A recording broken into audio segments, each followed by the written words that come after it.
मैंने tech job शुरू की थी एक IPDT1 लॉन्ग डिस्टेंस कंपनी के साथ। वो कंपनी अब बंद हो चुकी है, पर पता नहीं कैसे वो इतना ज्यादा बिजनेस कर पाई जब तक थी। वो एक पिरामिड घोटाला था, बट शुक्र है मैं IT डिपार्टमेंट में थी तो मुझे कुछ बेचना नहीं पड़ता था। वो एक टिपिकल छोटा टेक सपोर्ट वाला कॉल सेंटर था। कस्टमर्स कॉल करते, वर्जन क्वेस्ट वाले कॉल करते थे और कहते थे DT1 लाइंस डाउन है और आउटेज हो गया है। सिर्फ मैं ही एक फीमेल थी अपने टीम में और मैं ट्राई करती थी अपने मेल कलीग्स को दिखाने के लिए कि मैं भी वो सारा काम कर सकती हूँ जो मेरे मेल कलीग्स करते थे।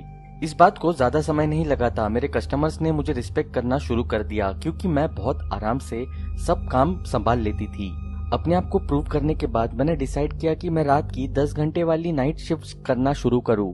मैं वेडनेसडे से सैटरडे को दोपहर 1 बजे से रात को 12 बजे तक काम करती थी और 1 घंटे का बीच में ब्रेक टाइम होता था और 6 बजे के बाद मैं पूरी बिल्डिंग में अकेली होती थी।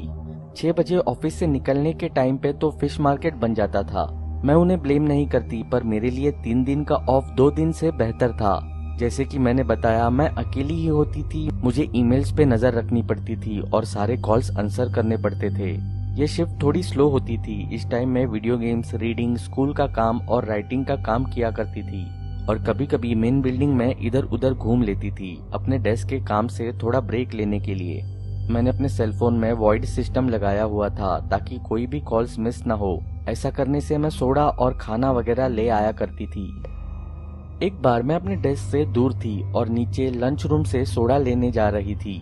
वेंडिंग मशीन बेसमेंट फ्लोर में थी। बेसमेंट में विंडोज की दीवार बनी हुई थी और एक सिक्योरिटी डोर भी था। मेन एंट्रेंस भी ऐसा ही था, बस वहाँ पे एक कैमरा था मेन डोर की तरफ, पर और कुछ नहीं जो सेफ लगे। मुझे बेसमेंट में जाना अच्छा नहीं लगता था क्योंकि बिल्डिंग की पीछे वाली साइड एक घने जंगल को फेस करती थी। वहां जाने के लिए एक रास्ता बना हुआ था, पर पता नहीं किस वजह से उन्होंने वहां कोई लाइट्स नहीं लगाई थी। पता नहीं ऐसा क्यों था, पर जो भी था बहुत अजीब था। कभी कभी मुझे वहां जानवर आते जाते दिखते और कभी ऐसा लगता जैसे मुझे कोई देख रहा है। मैं हमेशा कोशिश करती थी कि जल्दी करूं जब भी सोडा या कुछ खाने को लेने जाती। तो एक बार मैं सोडा लेने नीचे बेसमेंट में जा रही थी। वो एक बहुत लेजी नाइट थी तो मुझे थोड़ा कैफीन चाहिए था जिससे कि मुझ में थोड़ी एनर्जी आ जाती। मैंने पैसे चेक किए पूरे थे या नहीं ताकि मैं फटाफट से सोडा खरीद कर वापस आ सकती।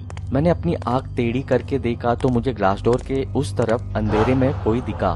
मैं डर के मारे वहीं खड़ी हो गई और जंगल की तरफ देखने लगी, पर जैसे कि मैंने बताया वहाँ सिर्फ अंधेरा था। मुझे बहुत अनईजी हो रहा था और मुझे लग रहा था मुझे मुड़कर वापस अपने डेस्क पर चले जाना चाहिए, पर उस समय 9 बजे थे और मेरी शिफ्ट खत्म होने में टाइम था। मुझे जैसे भी फील हो रहा था मैंने उसे इग्नोर किया और सोडा मशीन की तरफ गई और अपनी ड्रिंक सिलेक्ट की। सोडा नीचे आ गया और जैसे ही मैं उसे उठाने के लिए झुकी मुझे एक जोर से पिंग की आवाज आई। ऐसे लग रहा था जैसे किसी ने ग्लास से किसी चीज पे मारा हो। मैं उठी और मेरे गर्दन के पीछे मेरे रोंगटे खड़े हो गए। मैं धीरे धीरे पीछे मुड़ी और डर रही थी कि वहां कोई दिख न जाए, पर जैसे ही मैं पीछे मुड़ी मैंने फिर से देखा कि वहां सिर्फ अंधेरा ही था। मुझे लगा ये मेन फ्लोर पे जाने का अच्छा मौका था। मैंने लिफ्ट की वेट नहीं की और सीढ़ियों से भाग के ऊपर आई। मेरा दिल ऑलरेडी जोर से धड़क रहा था कि मैं वहां गई ही क्यों, और फिर वो जोर की आवाज और अब 2 फ्लोर सीढ़ियों से चढ़ना। मैं अपनी चेयर पर वापस आई और अपने आप को शांत करने की कोशिश की। मैं एक बिल्डिंग में थी जिसमें दरवाजे बंद थे और केबिन्स भी। मैं अपने आप को बार बार बोल रही थी कि वहां कुछ नहीं था, पर पता नहीं कहां से फिर मुझे ऐसे लगने लगा जैसे कि कोई मुझे देख रहा है। मैं अपने क्यूबिकल से उठी और इधर उधर ऑफिस में नजर घुमाई, पर कुछ भी आउट ऑफ प्लेस नहीं था। फिर मैंने बिल्डिंग के फ्रंट की तरफ देखा। पहले दरवाजे के बाहर एक पतला, लंबा और मैला सा आदमी खड़ा था। वो अंदर की तरफ झांक के देखने की कोशिश कर रहा था। मैं वापस अपने क्यूबिकल में बैठ गई, इससे पहले वो मुझे देख पाता। वो मेरे ऑफिस में काम करता हो ऐसे तो नहीं लग रहा था और 9:30 हो रहे थे। समझ नहीं आ रहा था कि वो हमारा ऑफिस क्यों चेक कर रहा था। जैसे ही मैं चेयर में बैठी मुझे दरवाजे की हिलने की आवाज आई। मैं धीरे से उठी और मैंने देखा कि वो दरवाजे के हैंडल्स खींचने की कोशिश कर रहा था। शुक्र है वो खुले नहीं, पर जब मैं उसे देख रही थी वो मुड़ा और मेरी तरफ देखने लगा। उसके चेहरे पर चोट के निशान थे और वो बहुत गंदा भी था। जैसे ही हम दोनों की नजरें टकराई उसने दरवाजा जोर से पीटना शुरू कर दिया और शीशे को तोड़ने लगा। मैं बहुत ज्यादा डर गई थी और रात का समय भी था। उस ऑफिस के बिल्डिंग कॉम्प्लेक्स में मैं बिल्कुल अकेली थी। मैंने अपना हेडसेट उठाया और 100 पे कॉल किया। जब मैं ऑपरेटर के आने का वेट कर रही थी तभी मैंने देखा कि वो आदमी ग्लास डोर के एक तरफ से दूसरी तरफ घूम रहा था। पुलिस स्टेशन, आपकी क्या इमरजेंसी है? ऑपरेटर ने फोन उठा के पूछा। मेरा नाम समेंटा है और मैं स्पेक्ट्रम आईटी सर्विसेज बिल्डिंग में काम करती हूँ। मैं चाहती हूँ कि कोई आकर देखे। यहाँ एक आदमी मेरे ऑफिस बिल्डिंग में घुसने की कोशिश कर रहा है। जब मैं उससे बात कर रही थी वो आदमी वहाँ से गायब हो गया। मैंने सब तरफ देखने की कोशिश की पर वो मुझे नहीं दिखा। मुझे पता था कि वो ऐसे ही नहीं चला जाएगा। वो इतनी जोर से दरवाजा पीट रहा था और फिर एकदम से एक बहुत बड़ा पत्थर कहीं से आया और दरवाजे पर जोर से लगा। मैं चिल्लाई और अपने डेस्क के नीचे छुप गई। ऑपरेटर ने पूछा कि अभी क्या हुआ और मैंने बताया कि एक बड़ा पत्थर दरवाजे पर आके लगा। उसने पूछा कि ग्लास का दरवाजा इतना टूट गया है कि वो आदमी अंदर आ पाए। मैं देखना नहीं चाहती थी पर ऑपरेटर ने मुझे देखने को कहा ताकि पता चल सके कि वो आदमी कहाँ है। मैंने अपने डेस्क के नीचे से क्रॉल किया और डेस्क के ऊपर छुप के देखा कि पहले वाले दरवाजे में एक बहुत बड़ा क्रैक आ गया था। मैं डर के मारे सीट पर बैठ गई और ऑपरेटर से रिक्वेस्ट किया कि पुलिस को जल्दी से भेज दो। उसने कहा पुलिस रास्ते में है।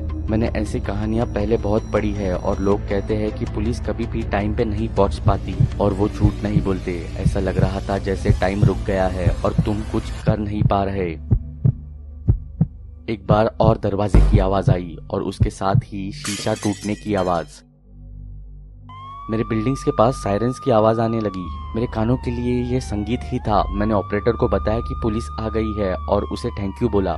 मैं उठी और मैंने क्यूबिकल वॉल के ऊपर देखा। वहाँ रेड और ब्लू लाइट्स फ्लैश हो रही थी पर मुझे वहाँ वो आदमी नहीं दिखा। दरवाजे के ऊपर वाला हिस्सा पूरी तरह से टूट चुका था और वो पत्थर एंट्री करके अंदर की तरफ पड़ा था।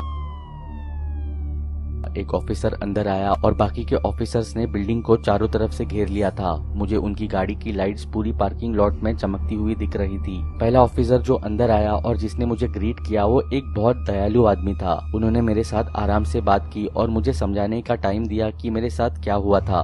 फिर मेरे बॉस आ गए और उन्होंने मेरा हाल पूछा और ऑफिस का नुकसान भी देखा। मेरे हस्बैंड को भी कॉल किया गया था और मैंने उन्हें बोला कि मुझे ऑफिसर्स घर छोड़ देंगे।